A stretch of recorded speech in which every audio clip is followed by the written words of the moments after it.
Përshëndetje shikues të nderuar, televizioni 21 vazhdon të jetë në Presp, ku ndodhet forumi Prespës 2023. Bashkëbiseduesi i radhës i televizionit 21 është zonja Ливиа Леу, e cila është sekretaresha e shtetit e Zvicrës, Ministrisë Punëve të Jashtme të Zvicrës. Miss Loi, good morning, welcome, and thank you very much for your time for this interview. This is your first stay in Macedonia? This is my first stay, yes. Do you know that we're calling Macedonia as the Switzerland of the Balkans? This is how we wanted to see this country. So I heard from your foreign minister, yes, and I'm of course happy to hear that. Hopefully one day we're gonna... Well, I think you're working on it, so that's We are important. working on it, yes. And we're working together. Exactly. So for Macedonia, the latest thing is just officially to start the negotiations after the screening process. Now, as you know, we have some between the position and opposition. There is some disputes about the constitutional changes what they need to do. But I know that you're not involved in this issue. But just wanted to hear your opinion about the future of this country. Do you see it as a fast integration process in the EU, or? Well, obviously, Switzerland is not an EU member country, so there is only a limited things that I can say about it. But, exactly. I think for Switzerland, but also for the EU, the Western Balkan countries are very important and are obviously part of Europe, as we have seen now also with the new political community, European political community, where all the European countries, us included, by the way, are part.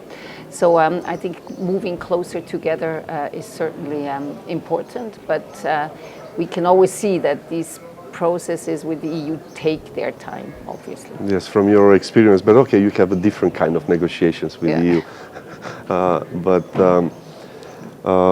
Process itself as the process of negotiations. We are here at Prespa agreement, like this is like 5 years after Prespa agreement, which was something very important for this country because we moved, after that we actually immediately entered NATO and we started our path to European Union. So from your perspective as a diplomat and as a negotiator, how important are those processes, the agreement, reaching the agreement? Because sometimes the parties are saying there are losing parties. Can we say that there is always a win-win situation? Well, Switzerland, of course, is a very strong believer in dialogue leading up to agreements, because you first have to really build the base so that you have an agreement that afterwards also holds. And so I think agreements are important and they take the time they take, but it's good invested time. With the EU, I mean, they are obviously very professional negotiators, so it's always very much really an informed negotiation on very clear issues. Also, well, in our case, we have a bit of a different setup with the EU. We have a series of bilateral agreements with them. Well, we have actually over 100 bilateral agreements with them, so we're very close, a very close relationship, but not a membership. Not a so membership, this is, basically are following the same rules? In parts where we have almost, sectoral access to the internal market. There we have similar rules, but we have also other areas more in foreign politics where we work together, but where we're still a very in any case an independent country. So it's a bit of a more complicated setup maybe, and that's also why the EU wants certain rules to be more unified. When we are talking about the Western Balkans, all the EU leaders and the world leaders, especially the United States, always they stated so many times that there is no united Europe without fully integrated Western Balkan. Now, as you can see, we have again some tensions in the north of Kosovo. Do you follow this situation? What is your comment on this? What is happening and how we should prevent? Well, as I said, for us, the Western Balkans are very important. We also have large diasporas of most of the Western Balkan countries in Switzerland, so our ties, our links are very, very close. So we are obviously concerned when there is tension. The normalization process between Kosovo and Serbia is something we follow particularly closely, and we also support. So we call obviously for de-escalation to both sides. It's very important to come back to the track to where really dialogue is replacing the current tensions again. There was immediate, let's say, political pressure on the Prime Minister Kurti because of this. Do you agree with it? How do you see what is your position on that? How do you see what happened? And we're not going to start playing the blame game. No. But from your perspective, do you think that the pressure that was made to Mr. Kurti is on the right place? As you said, we're not going to play the blame game. For us, it's important that both sides contribute to de-escalation as fast as possible. This situation is no win for either side, so one should really move on, and rather than blaming one side or the other, both sides have to contribute to de-escalation. And it's a complicated situation, so it also there it takes time. More efforts and more time, of course. As we said, there is a win-win in these kind of agreements. Or let's move a little bit to Bosnia and Herzegovina, which is again qualified today as a incomplete, let's say, country, but it's very important to the region and also very important for Europe, of course.